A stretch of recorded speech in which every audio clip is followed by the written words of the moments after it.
Student learner YouTube চ্যানেলে তোমাদের সকলকে স্বাগত জানাই।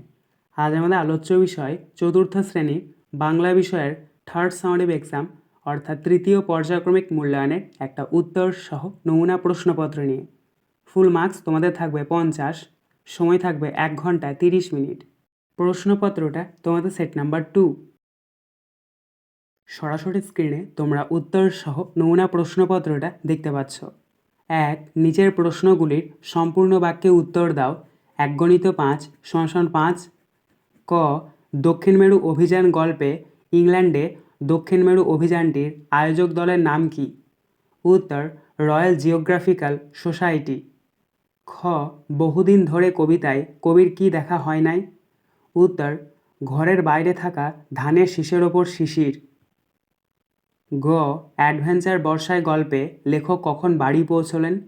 উত্তর সূর্য অস্ত যাওয়ার সময়। ঘ. আদর্শ ছেলে কবিতায় কবি কুসুম কুমারী দাশের রচিত একটি কাব্যগ্রন্থের নাম লেখো। উত্তর কবিতা মুকুল। ইঙ. বাঘা যতীন গল্পে কাদের কথা শুনে যতির মন ভক্তিতে ভরে উঠত? উত্তর রামায়ণ, মহাভারত, নানক, কবির, চৈতন্যদেব। 2. কবির নামসহ আদর্শ ছেলে কবিতাটির প্রথম 4 লাইন মুখস্থ লেখো। প্রশ্নের মান 5। উত্তর প্রথমে তোমরা লিখবে আদর্শ ছেলে, তার নিচে লিখবে কুসুম কুমারী দাস, তার নিচে লিখবে আমাদের দেশে হবে সেই ছেলে কবে, কথায় না বড় হয়ে কাজে বড় হবে, মুখে হাসি বুকে বল তেজে ভরা মন, মানুষ হইতে হবে এই তার পণ। 3. ক্রম অনুসারে সাজিয়ে পুরো বাক্যে লেখো। 1 × 4 = 4। অর্থাৎ এখানে তোমাদেরকে কতগুলো বাক্য দিয়ে দেওয়া হয়েছে, সেগুলোকে তোমাদেরকে পরপর সাজিয়ে লিখতে হবে। তো এখানে প্রথমটা হচ্ছে ক্ষয়ের দাগেরটা 1968 খ্রিস্টাব্দের 5ই জুন ইংল্যান্ডের ডিভনশিয়ারের এক গ্রামে স্কট জন্মগ্রহণ করেন। 2 নম্বর হচ্ছে ঘয়েরটা দক্ষিণ মেরুকে জগতের সকলের কাছ থেকে লুকিয়ে রাখবার জন্য বিধাতা পুরুষ তার চারিদিকে দুর্লঙ্ঘ বরফের প্রাচীর গড়ে রেখেছেন। 3 নম্বর হচ্ছে কয়েকটা সমস্ত নভেম্বর আর ডিসেম্বর মাস তারা সেই বরফের মধ্য দিয়ে ধীরে ধীরে অগ্রসর হলেন। আর 4 নম্বর হচ্ছে গয়েরটা শুভ্র তুষার এসে তার মৃতদেহের ওপর কবর রচনা করল। 4. নিচের প্রশ্নগুলির উত্তর দাও। 3 × 4 = 12। ক. স্কুলের গাছের কাঁঠাল পেড়ে খাওয়াকে যতীন চুরি বলে মানতে পারে না কেন?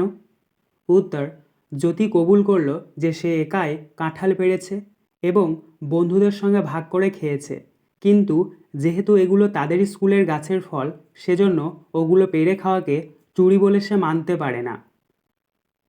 খ. নাদের আলীকে দেখতে কেমন ছিল? উত্তর নাদের আলীর মাথায় ঝাঁকড়া ঝাঁকড়া চুল, গালে কাঁচা পাকা দাড়ি, সবসময় তার ঠোঁটে হাসি লেগে থাকে। গ. যতীনের ঘুড়ি গোঁত খেয়ে এসে তাকে কি বলেছিল? উত্তর তুমি আমাকে যত্ন করেছ, তাই আমি তোমাকে সাহায্য করতে এসেছি, শিগগির আমার লেজটা ধরো। 5. লিঙ্গ পরিবর্তন করো। 1 × 4 = 4। অ. নাগ। নাগ শব্দটির লিঙ্গ পরিবর্তন করলে পাওয়া যাবে নাগিনী। আ. শঙ্কর। শঙ্কর শব্দটির লিঙ্গ পরিবর্তন করলে পাওয়া যাবে শঙ্করী।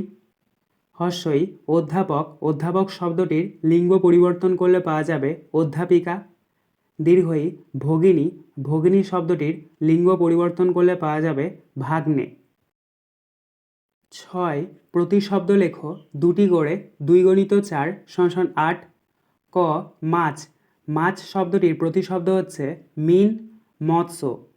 খ. অনিল। অনিল শব্দটির প্রতিশব্দ হচ্ছে বাতাস, হাওয়া। গ. পত্র। পত্র শব্দটির প্রতিশব্দ হচ্ছে ফলক, চিঠি। ঘ. চোখ। চোখ শব্দটির প্রতিশব্দ হচ্ছে চক্ষু, অক্ষি। 7. বাক্য রচনা করো। 1 × 4 = 4। ক. পর্যবেক্ষণ। পর্যবেক্ষণ দিয়ে তোমরা বাক্য রচনা লিখবে সে ঘটনার পর্যবেক্ষণ করার জন্য সেখানে দাঁড়িয়ে আছে। খ. হুঁশ। হুঁশ দিয়ে তোমরা বাক্য রচনা লিখবে রাস্তায় বেরোলে হুঁশ রেখে চলতে হয়। গ. স্ফূর্তি। স্ফূর্তি দিয়ে তোমরা বাক্য রচনা লিখবে সে স্ফূর্তির সঙ্গে সব কাজ করে। ঘ. জল। জল দিয়ে তোমরা বাক্য রচনা লিখবে জল আমাদের জীবন। 8 শব্দযুগলের অর্থ পার্থক্য দেখাও 2 × 2 = 4। ক ম দন্ত ন মন এই শব্দ অর্থ হচ্ছে হৃদয়। ম মূর্ধন্য ণ মন এই শব্দ অর্থ হচ্ছে ওজন পরিমাপের একক। খ দয় হ্রস্বই দন্ত ন দিন এই শব্দ অর্থ হচ্ছে দিবস। দয় দীর্ঘই দন্ত ন দিন এই শব্দ অর্থ হচ্ছে দরিদ্র। 9 নির্দেশ অনুসারে যে কোনো একটি অনুচ্ছেদ রচনা লেখো। প্রশ্নের মান 6। ক বাংলা ঋতু বৈচিত্র্য। খ পরিবেশ দূষণ ও তার প্রতিকার।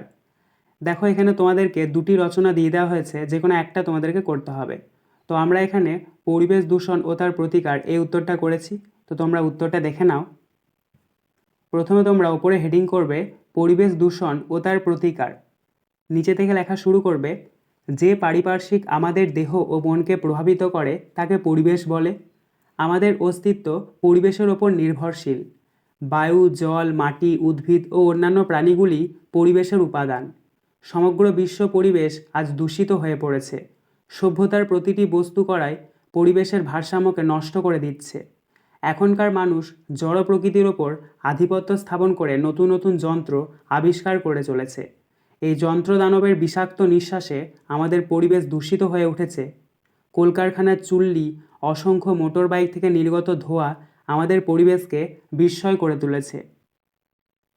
এছাড়া পারমাণবিক বোমা বিস্ফোরণের ফলে তেজস্ক্রিয় পদার্থের দ্বারা ঊর্ধ্ব আকাশের বায়ুমণ্ডলও দূষিত হচ্ছে। এর ফলে দুরারোগ্য ব্যাধির প্রাদুর্ভাব ঘটছে। জলও নানা কারণে দূষিত হচ্ছে। নদীতে আবর্জনা ফেলে মলমূত্র ত্যাগ করে নানা রকম অ্যাসিড ও কলকারখানার বর্জ্য পদার্থ ফেলে জল দূষিত। এছাড়া মানুষ নির্বিচারে গাছ কেটে প্রকৃতির ভারসাম্য নষ্ট করে দিচ্ছে। তাছাড়া শব্দ দূষণও হচ্ছে নানাভাবে। পরিবেশ দূষণের বিরুদ্ধে আজ সচেতন হবার সময় এসেছে। পরিবেশ দূষণের মূল কারণ মানুষ ও তার সীমাহীন অজ্ঞতা। ক্রমবর্ধমান জনসংখ্যা বৃদ্ধির ফলে আজ পরিবেশের ওপর চাপ পড়ছে। পরিবেশ দূষণ সম্পর্কে সচেতন করার জন্য শুধু সরকার চেষ্টা করলেই হবে না, জনসাধারণকেও সক্রিয় ভূমিকা গ্রহণ করতে হবে।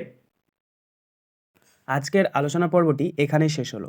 আশা করি ভিডিওটি তোমাদের ভালো লেগেছে। যদি ভালো লাগে একটা করে লাইক করে দিও। সবশেষে তোমাদের কাছে একটাই অনুরোধ, যারা এখনও পর্যন্ত আমাদের চ্যানেলটিকে সাবস্ক্রাইব করে উঠতে পারোনি তারা চ্যানেলটিকে সাবস্ক্রাইব করে পাশে থাকা নোটিফিকেশন বেলকে অল প্রেস করে নিও এই ধরনের নতুন নতুন ভিডিও পাওয়ার জন্য। ধন্যবাদ।